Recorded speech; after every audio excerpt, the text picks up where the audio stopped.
Soviet military forces have moved into the breakaway Baltic republics to back up the hardliners in Moscow.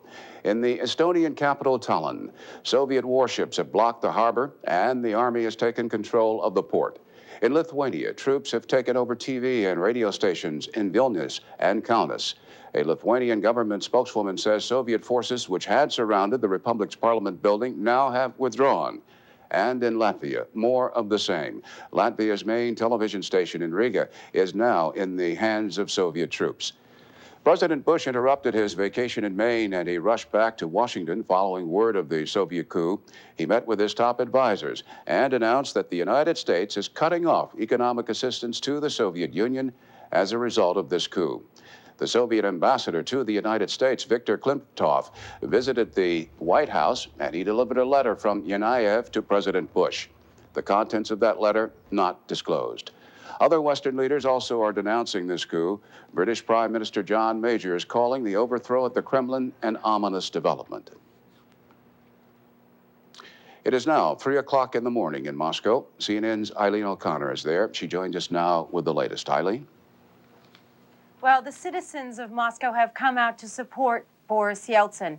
Many are outside the Russian Federation building right now. Some are actually singing folk songs, a song which says, "Try not to change your face, try not to show your emotions." It's a modern song. There are those people are sitting on tanks which are loyal to Russian Federation President Boris Yeltsin. But as those tanks sat there and just as those people began singing, some tanks moved in that are Soviet Army tanks. Those tanks are, of course, loyal to the emergency committee.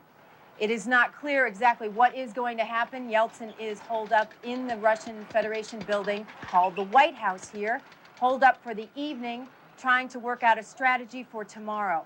Earlier today, Boris Yeltsin took to the streets outside the Russian Federation building. He even got on top of one of the tanks, loyal to his government. He addressed the people, sending out a statement, a call for a general strike. He told the people exactly what had happened. He called the coup attempt unconstitutional and called for a return to power of Mikhail Gorbachev and a return to the legitimate governments of his own and Gorbachev's, which he says were elected by the people. People in the crowd constantly asked him, "Where is Gorbachev?" Yeltsin looked pained and said he did not know where he was. Yeltsin is clearly concerned for the Soviet leader's health. Boris Yeltsin is calling on the people for a general strike. He is trying to avoid bloodshed, but he says there should be civil disobedience. Acting President Gennady Yanayev is calling that call irresponsible. People here were not sure at first how to react to the news. Many people went out in the streets, gathering in small groups, trying to find out more information. Some of those people during the day surrounded tanks, talking to the soldiers, asking them to put down their arms. Yet, on the whole, it was peaceful, but there were pockets of resistance.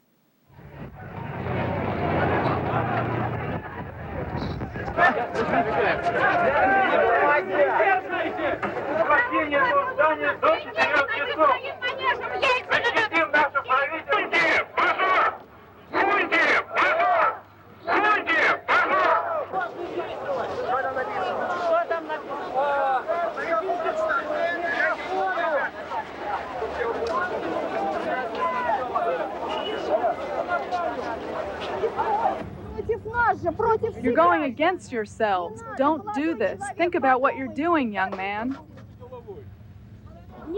Don't drag the army into criminal actions.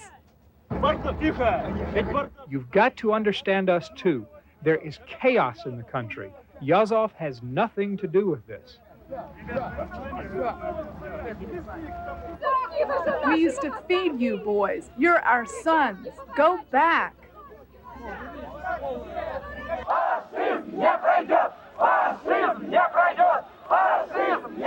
And this latest move of the military is completely unconstitutional.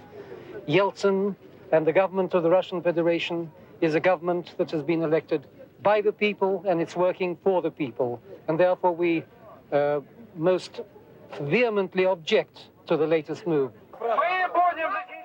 We will defend the Russian parliament around the clock, every day, from morning till evening. If we have to build barricades, we'll build them, as it was done in the Baltics. We were given an order to come here, and we came. You were ordered just to stand here? Yes, we did not have any other orders. We were told that Gorbachev is in Faros. We called there, but we were told that he is having a rest and should not be disturbed. I'm a people's deputy in the Moskvoretsky district. I am standing on this tank. The flag flying over it is not the bloody Bolshevik banner.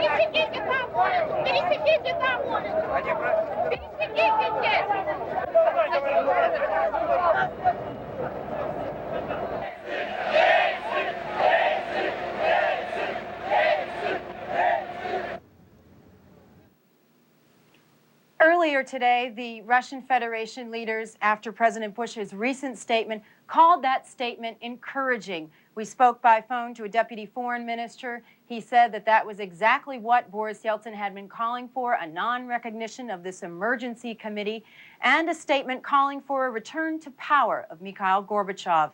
This is Eileen O'Connor reporting live from Moscow. Eileen, it's shortly past 3 in the morning where you are. In about 2 hours or less, there's going to be some daylight. Inside the Parliament building, Mr. Yeltsin and his supporters are armed. What do they seem to be expecting on day 2 of this coup? Well, Boris Yeltsin and the other Russian Federation leaders have put out this call for a general strike. Anatoly Sobchak, the mayor of Moscow, has also called for civil disobedience. They think today that perhaps there will be more organized demonstrations. Although there is a ban on demonstrations, they are calling for peaceful, the Russian Federation is calling for peaceful demonstrations and a general strike, for people not to go to work, to show their animosity against this new emergency committee. Boris Yeltsin is also expected to give out some kind of statement tomorrow that apparently is being worked up right now. The people inside the Russian Federation building are being protected by troops loyal to Yeltsin. Some of those troops are actually inside the building, but those troops number nearly about 100, and so there are not many loyal to Yeltsin at the moment. Bernie? Thank you. Eileen O'Connor reporting live from Moscow. Coming up on Prime News, the latest on this day's other big story, Hurricane Bob pounding the northeast United States. A live report on the storm from the Hurricane Center. More on President Bush's call for the return of Gorbachev to power, and the Pentagon is keeping a wary eye on the Soviet military.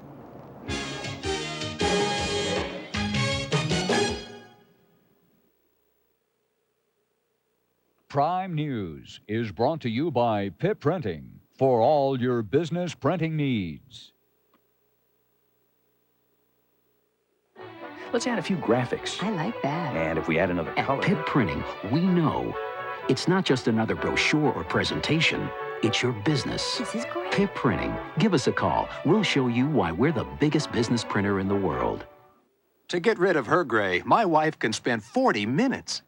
But I discovered the 5-minute hair coloring. The revolutionary discovery called Just for Men from the leader in men's hair coloring. Simply apply Just for Men and in 5 minutes shampoo out. Gray is blended away. The look of my natural color is back in 5 minutes. That was me, and it won't fade or wash out.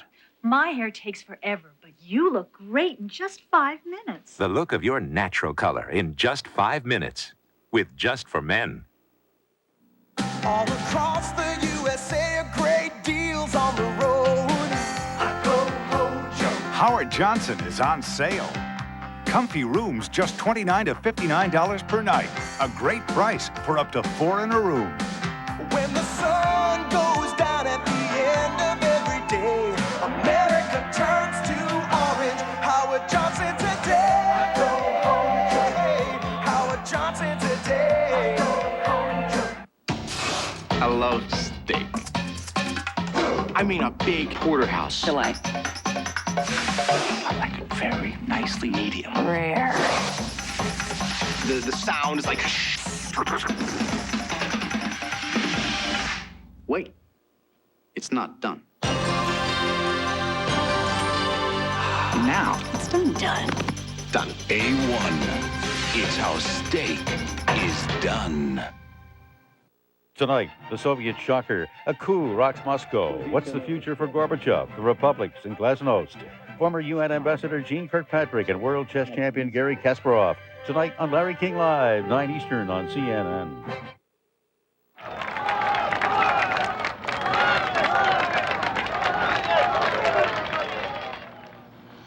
Just a short time ago at the White House, President Bush took his first public step since breaking away from his Maine vacation. He has toughened up his condemnation of the coup in the Soviet Union, and he is calling for the return of Mikhail Gorbachev to power.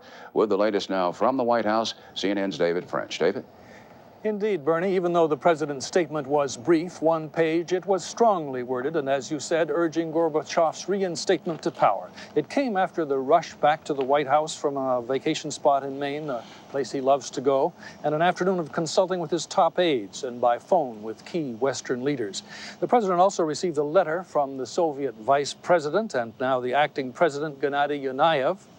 It was delivered to National Security Deputy Robert Gates by the Soviet ambassador, Viktor Komplektov. The White House refused to say what is in the letter or how it might respond to it. The Bush administration also heard from Soviet Republic President Boris Yeltsin, who passed a letter to a top U.S. aide in Moscow. Again, no details were revealed. Tuesday at 10 a.m., President Bush will swear in his new Soviet ambassador to the Soviet Union, Robert Strauss. Tonight, the White House would not say if Strauss would take up his post immediately or wait until later. Here are the main points of President Bush's evening statement. Reform in the Soviet Union must continue. The U.S. supports constitutionally elected leaders and opposes force to suppress them. 3, the president said, we oppose use of force in the Baltic states or the toppling of democratically elected governments in the republics. He calls on the USSR to abide by international treaties, especially those relating to human rights. President Bush promises to avoid actions lending legitimacy to the coup effort that has apparently deposed President Gorbachev. The statement concludes saying the U.S. has no interest in a new Cold War or in stirring up East-West tensions. But the president warns economic aid programs will not be supported if what he calls extra-constitutional means continue. In a statement before leaving Maine, the president referred to the will of the Soviet people. Gorbachev's contributions have laid a foundation for progress that I am convinced the people in the Soviet Union want to see continue. Swearing in of Strauss as his new Soviet ambassador comes in the morning after more meetings with his top advisors. Then, if nothing intervenes, President Bush plans to be back at his Maine vacation spot by the afternoon. Bernie. David, anything on the call by French President Francois Mitterrand for some kind of a world conclave, including world leaders, to discuss this issue? White House officials responded only by saying they haven't heard anything about it through formal channels yet, and then continuing to say there are many options, and tonight all of them are open.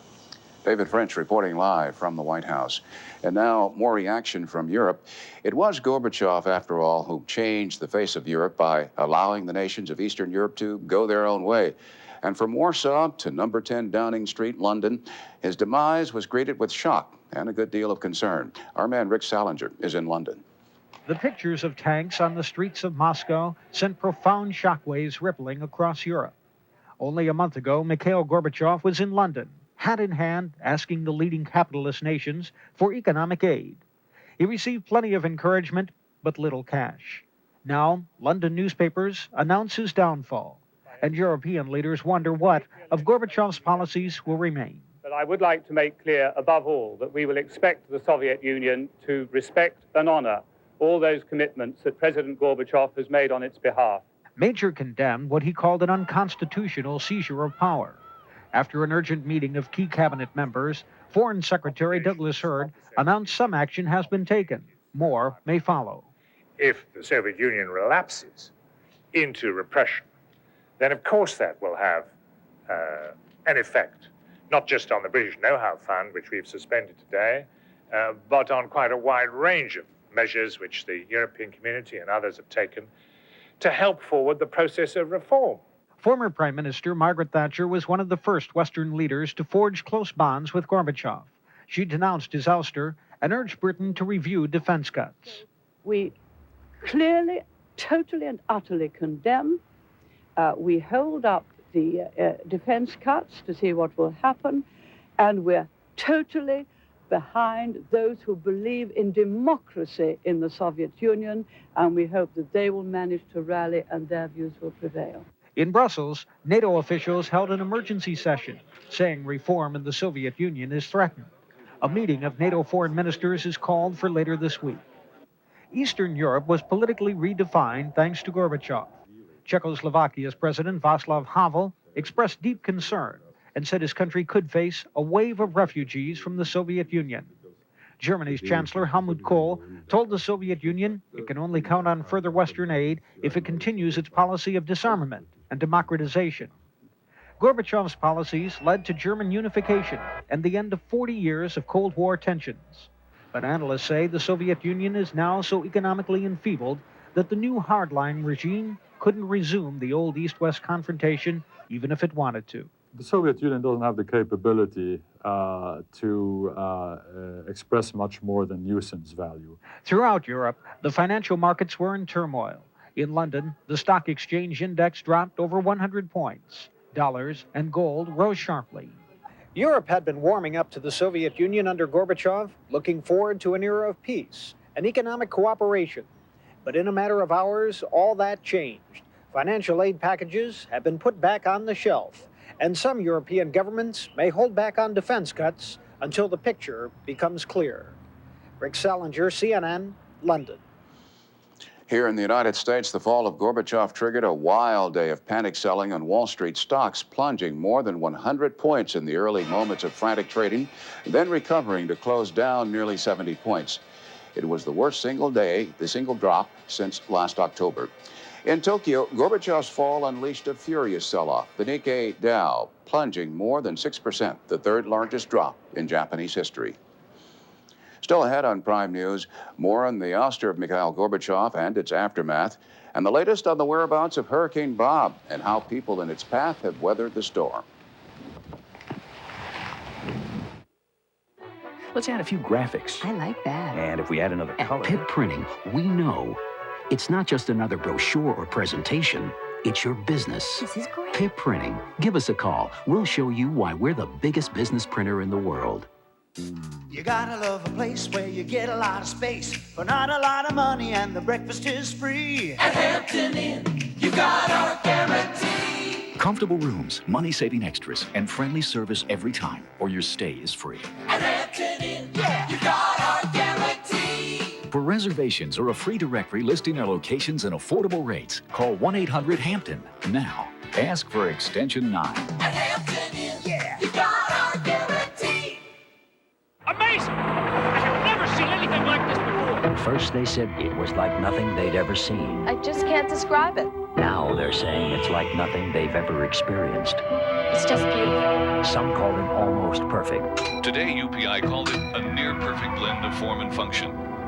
while others are even more eloquent. Well, we Love it. We call it Previa. It's a Toyota, It's simply amazing. and it's like nothing you've ever experienced.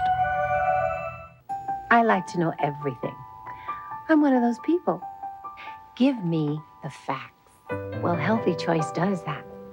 They give you what you need to know. It's all there. Low fat, low cholesterol, low sodium.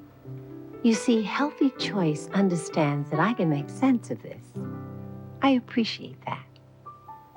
Healthy Choice, my favorite foods and the facts I want right here. With Healthy Choice, the choice is yours. Sunday night. Discover nature's quick change artists on National Geographic Explorer. 9 Eastern, Sunday night, only on TBS. Hurricane Bob is weakening as it moves northeastward along the Atlantic coast of the United States and into Maine. Before the storm breezed by Kennebunkport, First Lady Barbara Bush left the First Family seaside home and she took the Bush grandchildren to a friend's house inland. But the White House now says Mrs. Bush is returning to the family home to spend the night. For more on the storm, we go live to Jerry Gerald, a forecaster of the National Hurricane Center in Coral Gables, Florida. Good evening, Bernie. Good evening.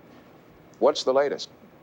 Well, it's gone by Portland now and is moving up the coast of Maine, and within about an hour or two will go overland finally at near Brunswick, Maine, and then it'll die out over Maine as it goes on into Canada. We should downgrade it probably on the next advisory, the one at 10 p.m., to a tropical storm. How do you feel about this one? Well, I feel like the forecasts were excellent, and from what we hear, the casualties are low. Now, we haven't heard of many casualties, and I think that's good. There was plenty of warning, we think, from our perspective, and so we feel good about it here. What's the strength of the winds being packed by Bob now, and how soon do you expect him to lose his punch? They're right at the borderline hurricane force, still 75 miles per hour, and once it goes over land, they'll drop quickly. Jerry Jarrell in Coral Gables, Florida. Thank you very much. Oh, Bob has been hammering a part of the United States that does not get storms this big all that often. So far, there are reports of power outages, trees down, floods, and roads closed in the U.S. Northeast. CNN's Richard Roth has more on what Bob has brought.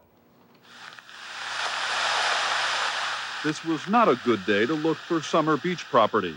Hurricane Bob was on the run, slamming its way up the east coast of the United States.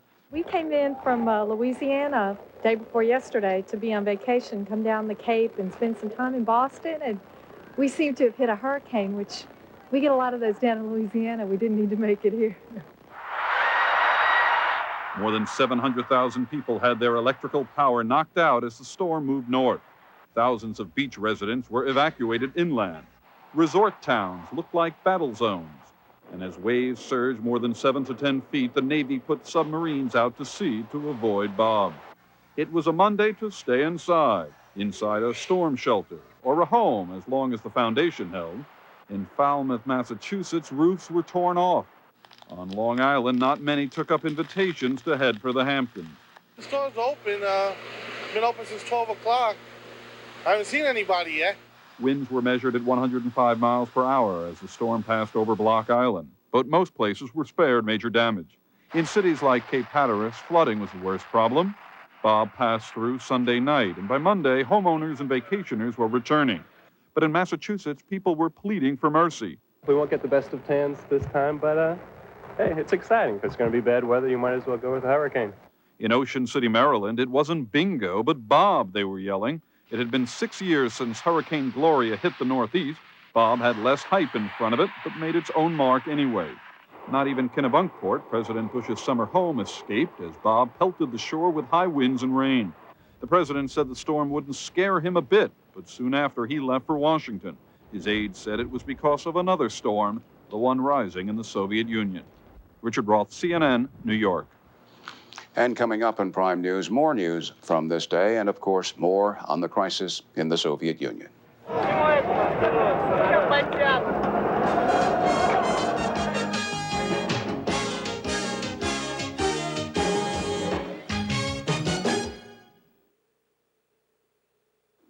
It feels to me always like someone's banging on my knuckles with a hammer. It's really uncomfortable. Today, it isn't aspirin, it's Advil for minor arthritis pain. Advil just really helps with the pain. It makes it go away. The Advil caused me no upset stomach. Over 100 million people have tried Advil for many types of pain. That means to me it must work, and it also means it must be safe, and those are two things that I'm interested in. Advil, advanced medicine for pain. All right, let's face it. Feeling comfortable isn't all that easy these days. Gitano has 3 solutions. First, there's me. Then, there's their jeans. And now get this. Every time you buy a pair of their proportionately sized jeans, Gitano will make a contribution that will help save our planet. Our planet. So there's me, there's the jeans, there's the planet. And all along, I thought it was just me. Tonight on Sports Tonight, we've got all the baseball for you. That big series in Chicago between the White Sox and the Detroit Tigers gets underway. Also, we're going to diagnose the stretch runs for you in the major league races. That's coming up at 11 o'clock Eastern Time. Nick Charles and me, Sports Tonight. It's a car born of intelligent engineering. It's 100,000 ideas fused into one. It's powerful, Smooth, refined. It's a driver's side airbag and anti-lock brakes. Introducing the all-new 88 Royale LS. Oldsmobile, come see the power of intelligent engineering.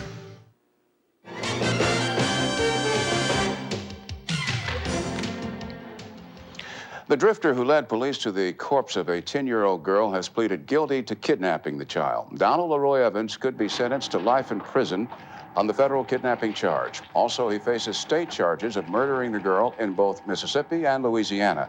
Evans claims he has killed more than 60 people in 21 states. Julio Gonzalez has been convicted of setting what's believed to be the deadliest arson fire in United States history. Relatives of victims wept or smiled as jurors pronounced Gonzalez guilty on 174 counts of murder, 2 for each of 87 people killed in that March 1990 blaze at the Happy Land Social Club. Gonzalez faces a prison term of 25 years to life, a sentence the prosecutor declared inadequate. Another 95 arrests in Wichita, Kansas Monday as anti-abortion protesters resumed blockades at 2 abortion clinics. Similar actions have been going on there for over a month.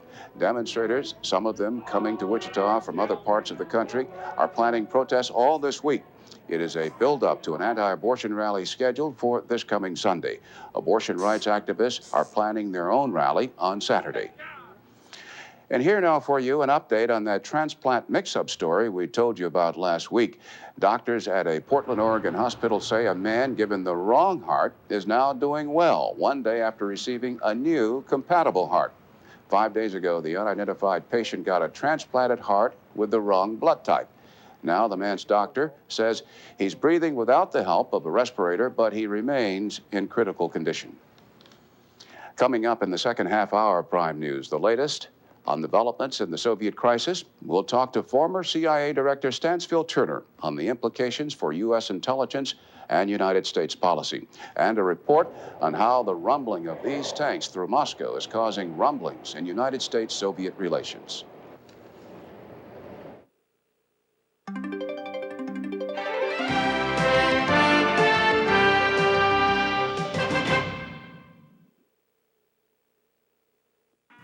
Now is the perfect time for you to save on quality home furnishings. It's Bear's Floor Sample Sale.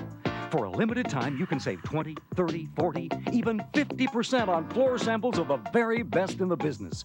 Save up to 50% on Drexel, Heritage, Henredon, Natuzzi, and more. All floor samples must go now and are available for free and immediate home delivery. So hurry and save at Bear's, where your home furnishings dreams become reality.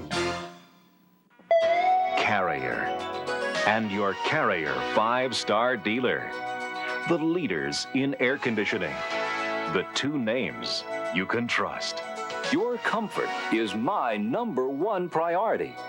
Call your specially trained Carrier 5-star dealer today. AMI Air Conditioning Incorporated.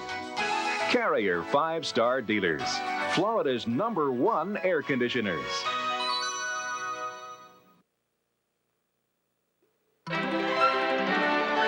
This is CNN.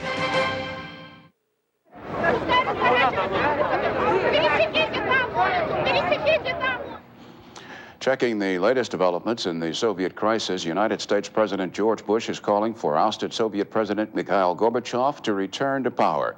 Mr. Bush issued a very strong statement within the past 2 hours condemning the coup that put hardliners at the helm of the Soviet government. Meanwhile, Soviet troops are cracking down on the breakaway Baltic republics. There are reports that 1 man was killed and another wounded when Soviet troops fired at their van in the capital of the Latvian Republic.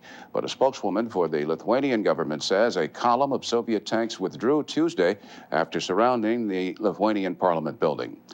Travelers are describing the Soviet capital as very confused and tense following protests by thousands of Gorbachev supporters. Miners in the Ukraine and Siberia are heeding calls by Russian Republic President Boris Yeltsin for a general strike. Iraq, Libya, the PLO, all applauding the removal of Mr. Gorbachev. Libyan leader Muammar Gaddafi is calling his ouster a courageous, historic act, unquote. The United States State Department is warning U.S. citizens not to travel to the Soviet Union and the Baltic states. A travel advisory is warning of the possibility of civil disruption. It also urges U.S. citizens already in the Soviet Union to consider leaving. As CNN's Deborah Potter reports, the rift inside the Soviet Union is threatening to tear apart the recently forged U.S.-Soviet relationship. The events in Moscow drew one immediate reaction in Washington. No business as usual between the U.S. and the Soviet Union, in particular on the economic front. I think, for example, our trade agreement is likely to be put on hold. Whatever the IMF and the World Bank might have done with Soviet observer status, I think is likely to be put on hold. Unclear for now is the effect on the joint U.S.-Soviet effort to push for peace talks in the Middle East. But I think it would be very counterproductive to have it go back to square one in the Middle East when we have an opportunity for a breakthrough and for peace. The coup comes less than 3 weeks after President Bush and ousted Soviet leader Gorbachev signed a new arms control treaty. U.S. officials say they expect the Soviets to live up to their international obligations under that agreement. But some in Congress are skeptical. I just can't have any confidence in it. Just like I can't have any confidence that we will go through with the CSCE Human Rights Conference scheduled to start on the 4th or the 3rd of September. At the State Department, the Soviet ambassador tried to convey the new leadership's commitment to keep relations on an even keel. We're going to develop further the relations, good relations with all countries, and particularly with the United States. Well, I think we'll have to see what happens, basically. We have made very, very clear, the President made very clear this morning that the West is not going to retreat from our principles, that is reform, openness, and a commitment to democracy. That message will be taken personally to the Soviet Union by the new U.S. ambassador, Robert Strauss. His swearing in, which had been scheduled for next month, will now be held on Tuesday. So the word here is concern mixed with caution. Officials are still assessing what has really happened in the Soviet Union and trying to figure out what it means for the long term. Deborah Potter, CNN, the State Department. Joining us now to discuss this Soviet crisis and what lies ahead for the Soviet Union and United States-Soviet relations, former Director of Central Intelligence, Stansfield Turner. Admiral Turner headed the CIA under President Jimmy Carter. What do you think? Well, it's a unexpected development, I think. I didn't anticipate that we'd have a coup, at least not this soon. It seemed to me that Gorbachev was bouncing the balls pretty astutely. It seemed to me there wasn't an alternative to Gorbachev, and we'll now see whether there is. That is, whether the mass of the people will accept a right-wing group as the leadership of their country. I didn't think anyone on the right would accept Yeltsin as their leader. Now the question is, will the left, will the people accept the right? Any concerns for Yeltsin's physical safety? He's there shortly past 3 o'clock in the morning, Moscow time. He's inside the Russian parliament building there. About 100 armed soldiers pro-Yeltsin. Any concern for his physical safety? Oh, I think you have to be concerned that something could erupt unexpectedly. I can't imagine that the leadership that has taken over will deliberately harm Yeltsin. They might go so far as to arrest him, but they would not, I think, take the chance of physically endangering him because he has such tremendous popularity with the people. What are you keying on? Are you keying on the hardliners, the KGB, the Communist Party members, the Red Army generals, or are you keying on people power in this right now? I'm keying on people power and whether the Army will go along with orders to suppress the people power. Number one, will the people really turn out on behalf largely of Yeltsin, because they don't like Gorbachev, even though I'm sure most of them don't like the idea of this coup. But how strident will they be? Will they really take to the barricades, so to speak?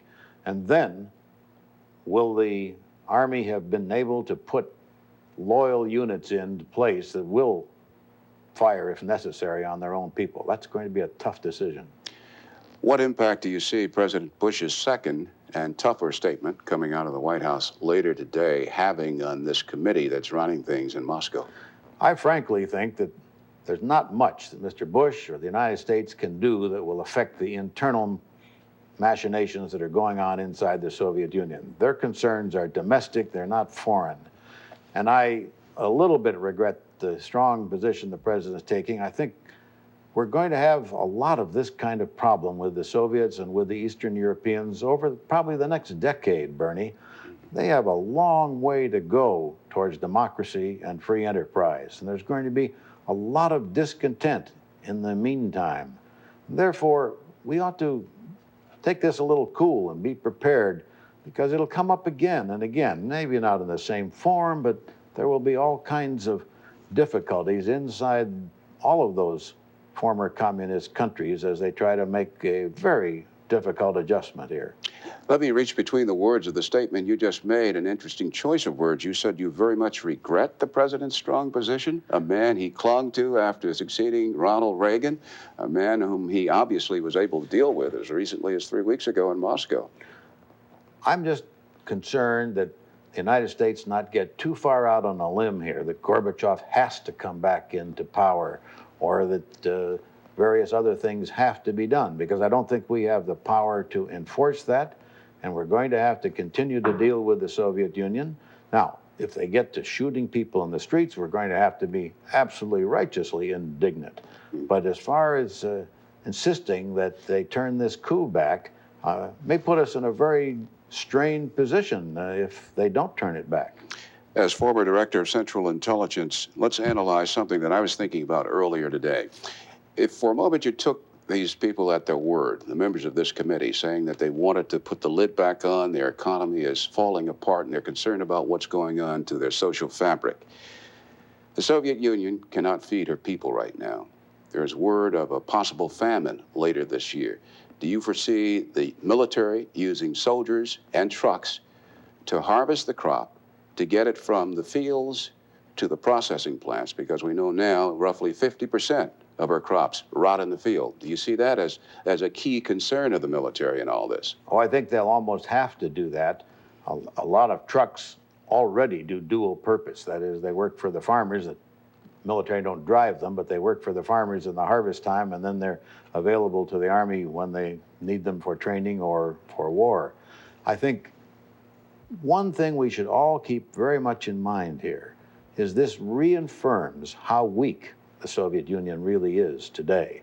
And they're going to continue to be very weak because they can't settle internally on what course they're going to take, and because the reason they can't settle on it is there's no easy out to their economic problem. It's very severe. I'm compelled to ask you, she might be weak, but she also possesses enough nuclear megatonnage to blow this planet apart. Does that make the Soviet Union more dangerous now because of her internal problems? I don't see the launching of a nuclear attack on the United States or anyone as any kind of a logical, possible response to this domestic problem.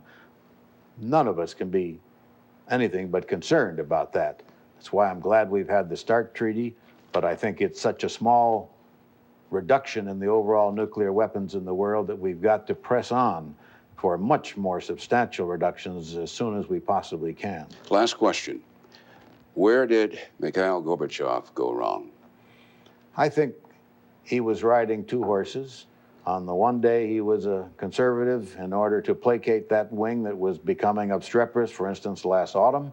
And on the next day, he was a reformist because he was a realist in the sense of knowing that they have to have reform in the Soviet Union. And he's a victim of the circumstance. They're in a very difficult position. Stansfield Turner, former director of Central Intelligence. Thank you very much.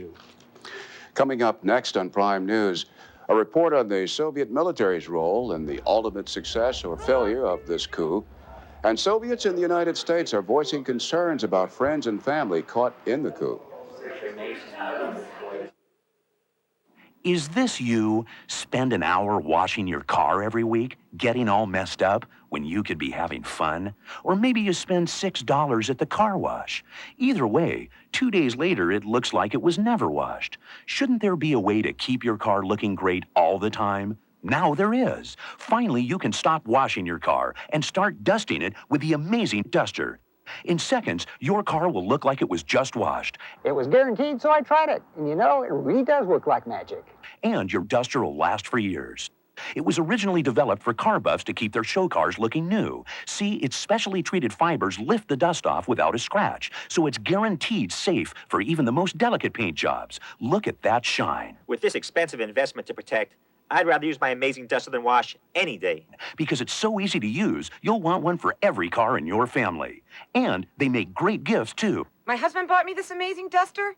Now I wouldn't be without it. It's the best present my kids have ever given me. Tired of washing, wasting time, money, and water? It really is faster than washing. I'd never be without mine again. Call this number and start dusting the magic way today.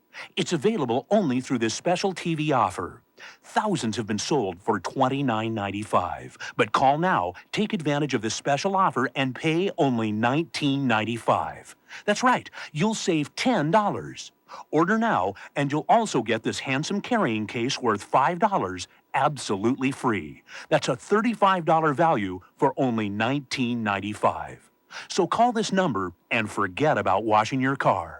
Or send $19.95 plus $3.95 shipping and handling to California Car Duster, 15430 Cabrito Road, Van Nuys, California, 91406.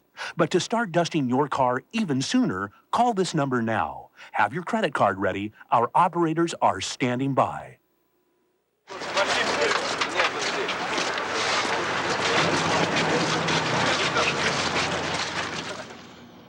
The next several days will be critical in the Soviet Union as coup leaders move to solidify their hold in that country.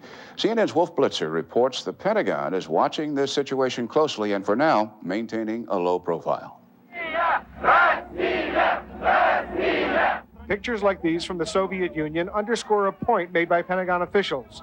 No one knows how the Soviet military rank and file will react if ordered to put down a civilian rebellion. We used to feed you boys. You're our sons. Go back. Senior Pentagon officials are under orders not to worsen the crisis. They note that while long-term U.S. and NATO interests are deeply affected, they do not see any immediate strategic threat. So far, the Pentagon is not believed to have gone on any heightened military state of alert. The status of the strategic rocket forces, for example, remains unchanged. Officials say aircraft carriers have not redeployed, but that too could change. The new Soviet leadership, they say, shows no inclination to trigger a serious military confrontation with the West. Our information is still very limited for outlying areas, but at this point we have no reports of the large-scale use of troops and tanks outside of Moscow. On Capitol Hill, there was a greater sense of alarm. I personally believe it's clear that in order to stay in power, that those that have undertaken the coup are going to have to use military power and force, that for them to stay in power, there probably will be bloodshed. The U.S. has stepped up its intelligence collection over the Soviet Union, moving satellites and other national technical means into place.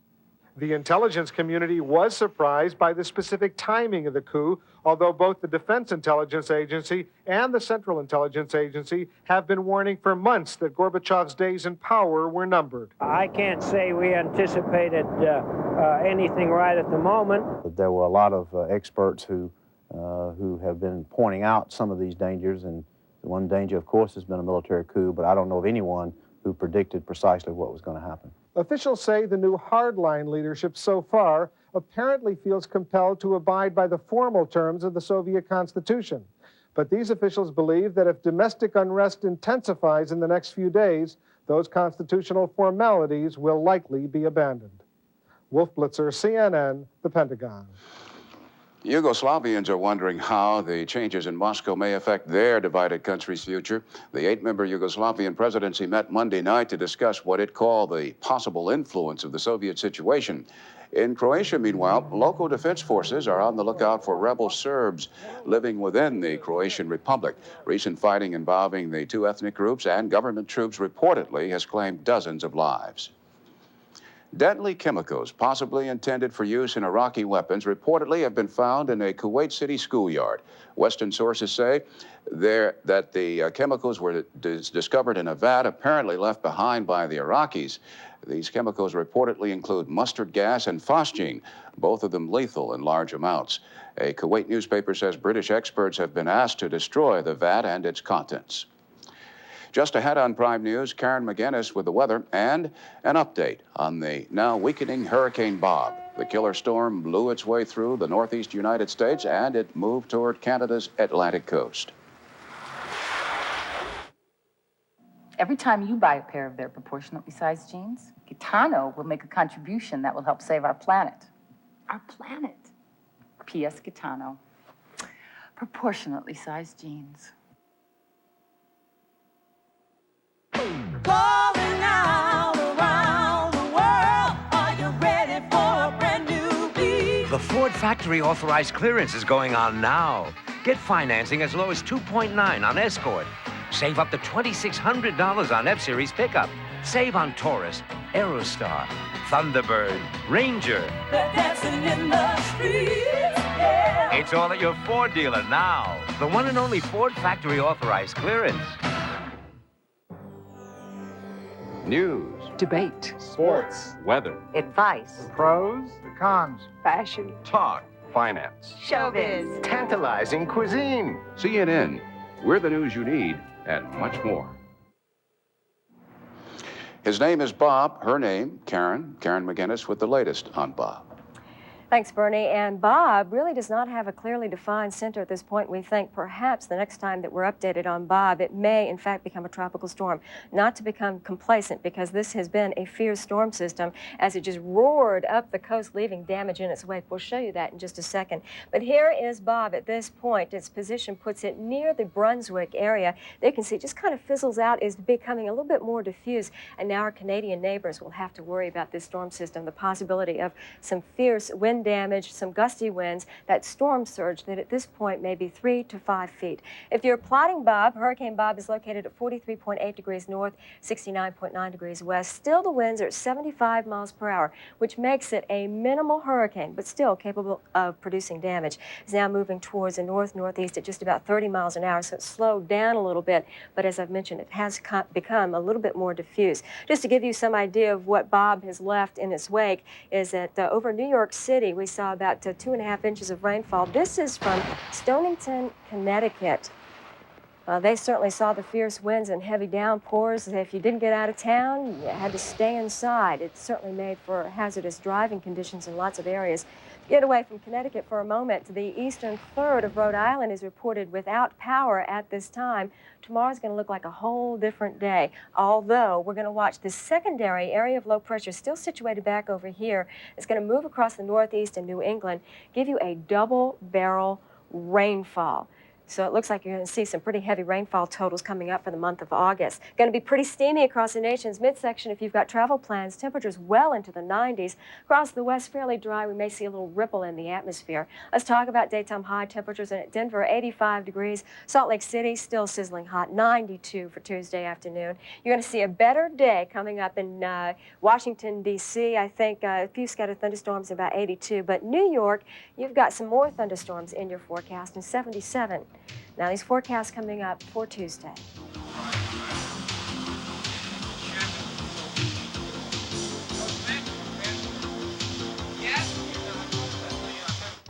CNN's Prime News continues with Bernard Shaw in Washington.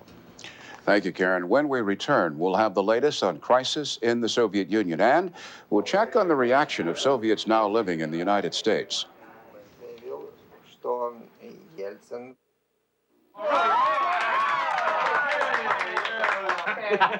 When you were 21, yeah, we drank a toast to it. Yeah. We did do that. When you were 30, yeah, you could boast of it. Yeah. Now you're 40. Look at there. See? So make the most of it. Well, isn't that clever? Yeah.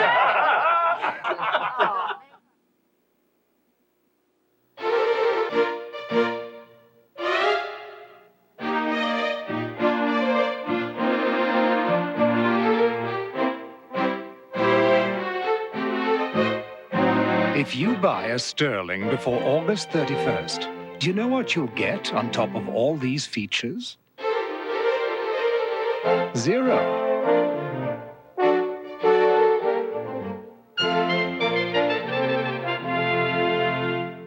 Bring your latest output to Pip Printing, and we'll prove to the entire business community that you're doing more on your computer than zapping mutant slimoids from the Zorag Nebula. Pip Printing. Give us a call. We'll show you why we're the biggest business printer in the world.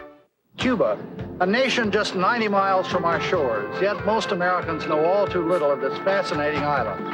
I'm Wayne Smith, author of Turner Publishing's new book, A Portrait of Cuba. It examines the background of Castro's revolution and will help you understand what is happening in Cuba today and why that is important to us. Portrait of Cuba. Reserve your copy today.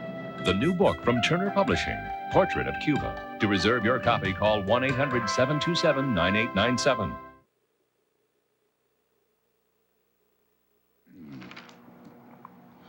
Updating the latest from the Soviet Union, where hardline Kremlin leaders staged a coup, ousting Soviet President Mikhail Gorbachev from power and moving swiftly to take control of the Soviet Union.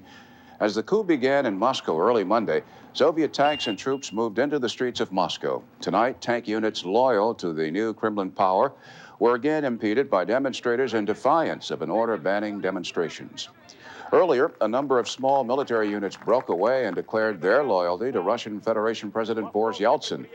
A supporter of democracy, Yeltsin jumped on top of one of the tanks guarding the Russian parliament building. Yeltsin urged a general strike to protest what he called an illegal coup. The new government is led by acting President Gennady Yanayev. He is backed by the hardline leaders of the KGB, the Defense Ministry, and the Interior Ministry. Late Monday, President Bush called for Mr. Gorbachev to be restored to power. Mr. Bush says the Soviet coup is misguided and illegitimate. And this note from our military affairs correspondent Wolf Blitzer: according to government experts of the Soviet Union, on the Soviet Union, the Soviet Defense Minister, Dmitry Yazov, went to Crimea Sunday night to personally tell Mikhail Sergeyevich Gorbachev that he was being overthrown. Well, Soviets now living in the United States are concerned, of course, about what's happening in their homeland, and they're tracking events as closely as they can. CNN's Dan Blackburn reports from Los Angeles. Russian-language broadcasters here canceled regular programming to keep listeners up to date on developments in their homeland. In many cases, their information came straight from U.S. news broadcasts, translated off the air into Russian for the thousands of Soviets now living in the United States. A lot of people have relatives over there. Many people even have relatives who went to visit. Now it's possible, it was possible at least, and many people go back and forth. And some of them could be trapped there. At a Lithuanian center, people from the Baltic states gathered to discuss developments and pass along the latest information. I'm calling from the Lithuanian Action Center. Some met with representatives of their embattled governments. We feel that the progress that was made during the past almost 18 months since the declaration of reestablishment of Lithuanian independence has come to a screeching halt and probably even set back. Regardless of what happens in Moscow today or tomorrow or next year, the people of the Baltic states are going to continue to try and regain the independence they lost almost 50 years ago. Many worried about friends and relatives caught in the fallout from the Russian coup. We are concerned what's happening to them, whether they can come back, whether they're still alive. We're afraid that it's going back with the KGB and in power again, that all those people, all the little nations, that especially 3 Baltic nations, will have the same consequences again now. Others urge special action from the Bush administration. I think that the U.S. administration should take the chance, the opportunity now that they missed before, and recognize the duly elected governments in the Baltic states. And I wish that President Bush would support Yeltsin and all the democratic forces, and he would come out very strongly against the coup. And some kept trying to reach family members in the Soviet Union. Yes, I would like to place a call to Lithuania. I'm sorry, no lines right now, sir. But they intend to keep trying until they get through. Dan Blackburn, CNN, Los Angeles. And that concludes Prime News. I'm Bernard Shaw in Washington. I'll be back in 1 hour. Up next, Larry King live. And here now, Larry, to tell us what's ahead. Hi, Bernie. Thank you very much. We're in Los Angeles tonight, and what a show. We've got a top criminologist expert who teaches the subject at the University of Southern California. We've got a Soviet chess champion, a Soviet defector, and Ambassador Jeane Kirkpatrick. All next with your phone calls. Larry King live on CNN. Stay right here.